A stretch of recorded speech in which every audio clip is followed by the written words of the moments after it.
కొద్దిగా వెనకకుండాలి అన్న ముంగట రండి. పాట పెట్టి బాబు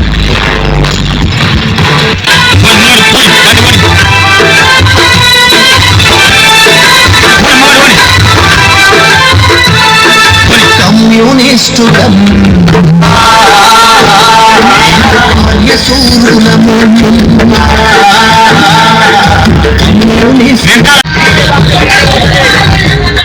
బండ్లాన్ని కూడా వెనక రావాలి. డీజే బాక్స్ పోనీ తమ్ముడు మై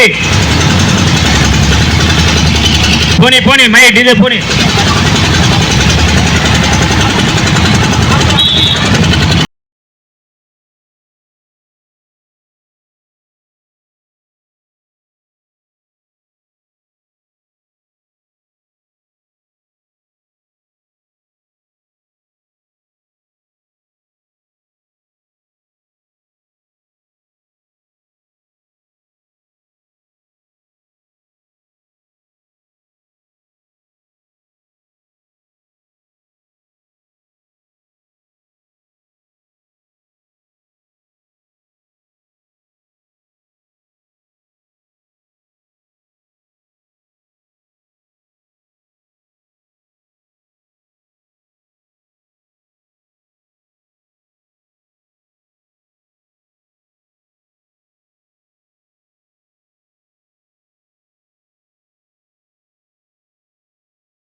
తెలంగాణ రైతాంగ సాయుధ పోరాట వారోత్సవాలను తెలంగాణలో మరో జలియన్వాలా బాగ్ లాంటి ఘటన వీర బైరాన్పల్లిలో జరిగింది.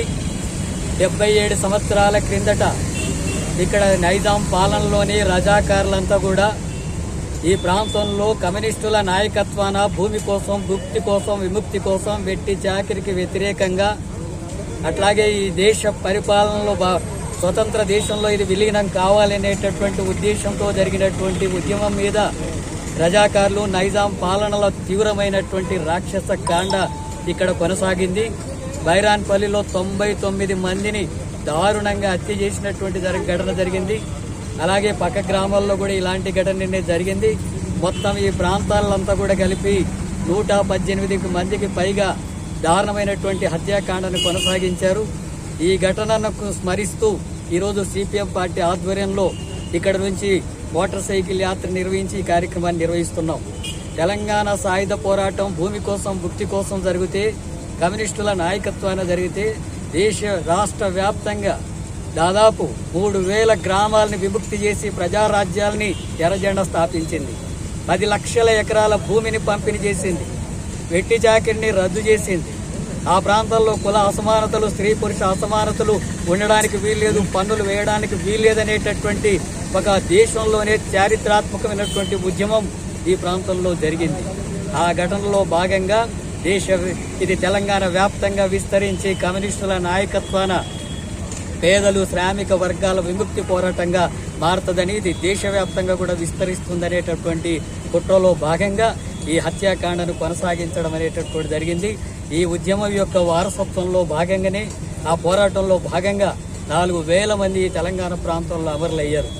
అనేక మంది మీద అత్యాచారాలకు గురి చేసినటువంటి ఘటనలు జరిగాయి. భారత సైన్యాలు, అట్లాగే రజాకారులు, నైజాం పాలన, పోలీసులందరూ కూడా కలిసి తెలంగాణ ప్రాంతం అంతా కూడా శ్మశానంగా మార్చేటటువంటి పద్ధతుల్లో అలాంటి హత్యాకాండను కొనసాగించడం అనేది జరిగింది. 1000 మంది కాళ్ళు చేతులు విరగొట్టుకున్నటువంటి ఘటన జరిగింది. వేలాది మందిని జైళ్ల పాలు చేసినటువంటి ఘటన జరిగింది. ఈ ఘటన అంతా కూడా ఇది ఒక చారిత్రాత్మకమైనటువంటి ఉద్యమం. భవిష్యత్తులో ఇలాంటి ఉద్యమం కొనసాగుతుంటే రేపు రాజ్నాథ్ సింగ్ కేంద్ర రక్షణ శాఖ మంత్రి హాజరయ్యి దీన్ని ఒక విమోచన దినంగా వాళ్ళు మాట్లాడుతూ కార్యక్రమాన్ని నిర్వహించబోతున్నారు. వాస్తవానికి ఆర్ఎస్ఎస్ కానీ, బీజేపీకి కానీ ఈ ఉద్యమంతో ఎలాంటి సంబంధం లేదు. అట్లాగే భారత సైన్యం కూడా ఆనాడు రైతాంగ ఉద్యమాన్ని అణిచివేయడానికే పూనుకున్నటువంటి ఘటన జరిగింది. ఆ పోరాటాన్ని కొనసాగిస్తున్నటువంటి క్రమంలో ఈనాడు దేశవ్యాప్తంగా మతాల మధ్య ఘర్షణ సృష్టించి ప్రజా హక్కుల్ని కాలరాస్తూ, రాజ్యాంగ హక్కుల్ని నిర్వీర్యం చేస్తూ లౌకిక భావాలకు వ్యతిరేకంగా ఉంటూ ప్రజాస్వామిక ఉద్యమాల్ని అణిచివేసేటటువంటి ధోరణి కొనసాగిస్తున్నటువంటి బీజేపీ ప్రభుత్వం, కేంద్ర ప్రభుత్వం ఈనాడు బైరాన్పల్లి యొక్క వారసత్వం కానీ, తెలంగాణ సాయుధ పోరాటం యొక్క వారసత్వాన్ని కానీ అవమానించేటటువంటి పద్ధతుల్లో వాళ్ళ కార్యక్రమం ఉండబోతుంది.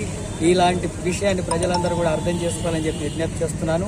అట్లాగే సిపిఎం పార్టీ ఆధ్వర్యంలో ఈ తెలంగాణలో భూమి భుక్తి విముక్తి కోసం జరిగినటువంటి పోరాటాలని, వాళ్ళ త్యాగాలని స్ఫూర్తిగా తీసుకొని ప్రజాస్వామిక హక్కుల కోసం, అట్లాగే లౌకిక భావాల రక్షణ కోసం, మత సామరస్యం కోసం, కుల అసమానతలను నిర్మూలించడం కోసం, స్త్రీ పురుష అసమానతలు నిర్మూలించడం కోసం, శ్రామిక వర్గాల విముక్తి కోసం జరిగేటటువంటి పోరాటాలని మరింత ఉధృతం చేయడమే వీళ్ళందరికీ కూడా ఇచ్చేటటువంటి నిజమైనటువంటి నివాళి. సిపిఎం పార్టీ నాయకత్వాన తెలంగాణ వ్యాప్తంగా ఈ ఉద్యమాన్ని భవిష్యత్తులో కొనసాగిస్తామని చెప్పి తెలియజేస్తున్నాం. బీసీలకు 42% రిజర్వేషన్ ఉండకూడదా? జనాభా కంటే తక్కువనే కదా అడుగుతున్నది.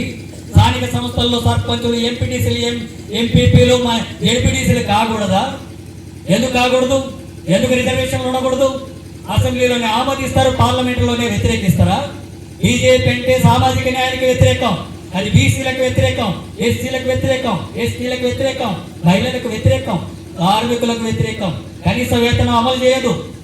కోట్లాది మంది కార్మికులు మేము కనీసం బ్రతకాలంటే నెలకు 26,000 కావాలంటే ఇవ్వడం లేదు, చట్టం చేయడం లేదు. ఉపాధి కూలీలకు పని కావాలని చెప్పంటే పని ఇవ్వడం లేదు. రైతులకు గిట్టుబాటు ధర కావాలంటే యూరియా కూడా ఇవ్వడం లేదు. రైతులకు వ్యతిరేకంగా, కూలీలకు వ్యతిరేకంగా, కార్మికులకు వ్యతిరేకంగా, దళిత, గిరిజన, బలహీన వర్గాలు, మైనార్టీలు, మహిళలకు వ్యతిరేకంగా ఉన్నటువంటి ఈ ప్రభుత్వాలు ఎట్లా తెలంగాణ సాయుధ పోరాటానికి వారసులు అవుతారు? తెలంగాణ సాయుధ పోరాటం జరిగిందే వీటన్నిటికి వ్యతిరేకంగా కదా, ఇలాంటి విధానాలకు వ్యతిరేకంగా కదా. ఈ దేశ సంపద అంతా కూడా మీరు పెట్టుబడిదారులకు, కార్పొరేట్ సంస్థలకు దోపిడీ చేస్తున్నారు. ఆ రోజు జమీందారులకు వ్యతిరేకంగా జరిగినటువంటి పోరాటం.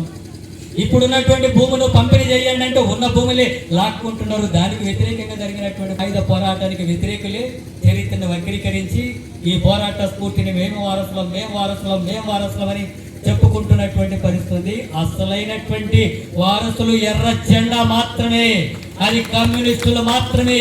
ఆ పోరాటాన్ని ప్రజల తరఫున నిర్వహించగలిగినటువంటి వాళ్ళు మాత్రమే. ఇప్పుడు తెలంగాణ రాష్ట్రంలో సిపిఎం పార్టీ అలాంటి పోరాటాలకే పూనుకుంటుంది. అలాంటి ఉద్యమాలే జరుగుతాయి.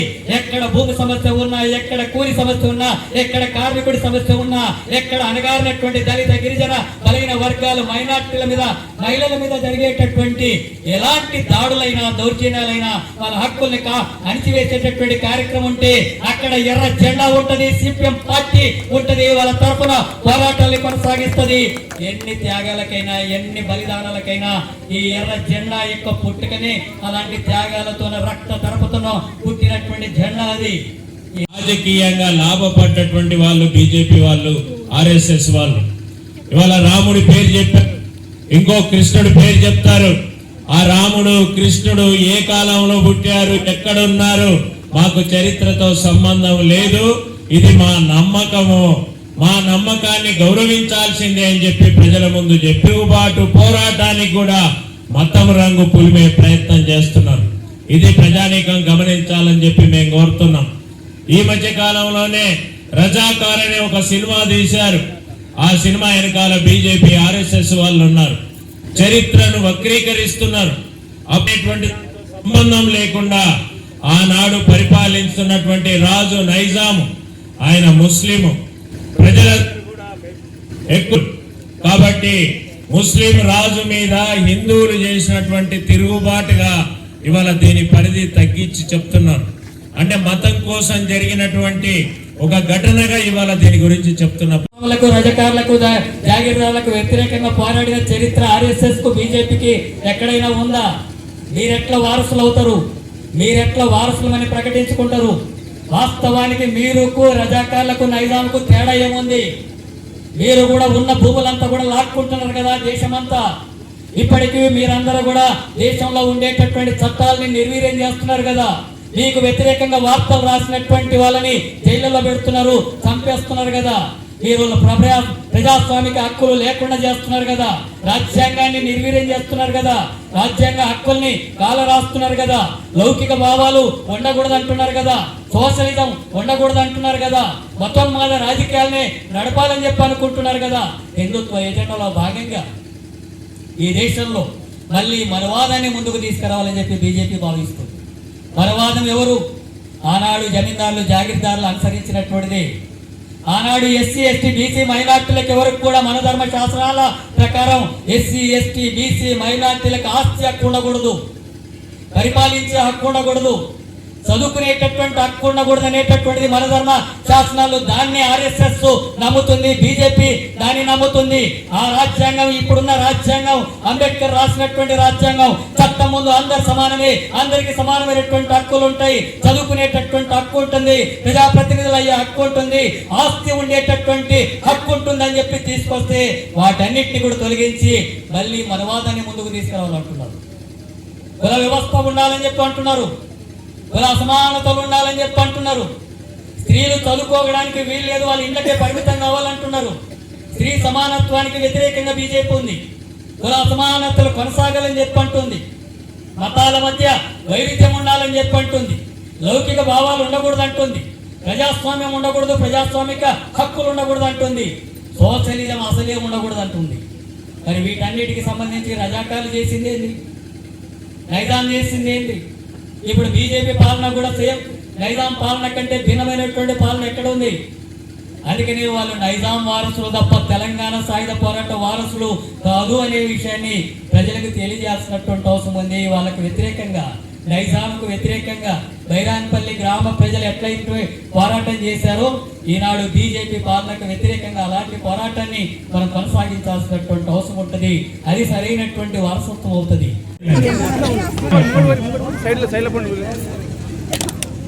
జోహార్ బైరన్పల్లి అమర వీరులకు, జోహార్ బైరన్పల్లి అమర వీరులకు, సాధిస్తాం బైరన్పల్లి అమర వీరుల ఆశయాలను, సాధిస్తాం బైరన్పల్లి అమర వీరుల ఆశయాలను.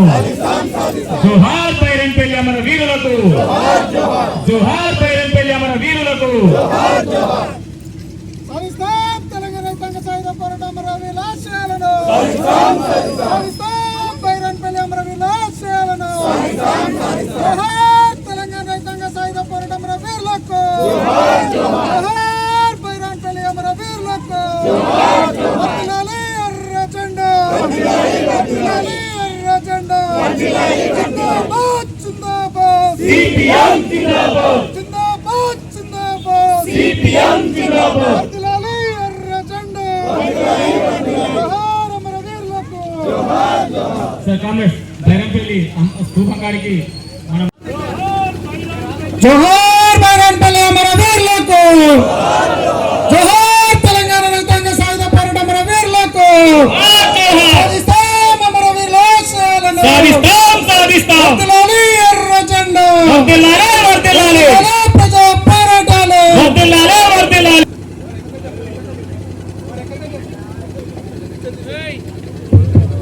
వర్షం పడి కొద్దిగా నాణ్యత ఉన్నది కాబట్టి జారిపడే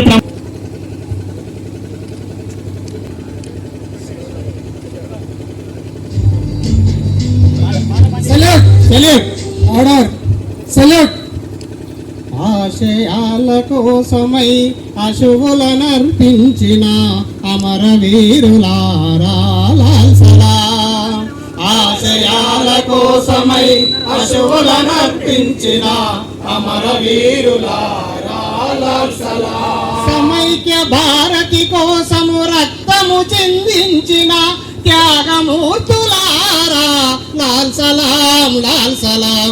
ఆశయాల కోసమై అశువులనర్పించిన అమర వీరులారా లాల్ సలాం. సమైక్య భారతి కోసం రక్తము చిందించిన త్యాగమూర్తులారా లాల్ సలాం లాల్ సలాం. మీ వ్యాపారం అభివృద్ధి కావాలని కోరుకుంటున్నారా? అయితే వెంటనే క్యూనస్ ని సంప్రదించండి. Schools, colleges, banks, shops, office promotions, land promotions, political promotions, restaurant promotions, hospital promotions, పుట్టినరోజు వేడుకలు, శుభకార్యాలు, వ్యాపారాలు ఏవైనా, సందర్భం ఏదైనా ఇప్పుడే క్యూనస్ ద్వారా తెలియజేయండి. మీ వ్యాపారాన్ని అభివృద్ధి చేసుకోండి.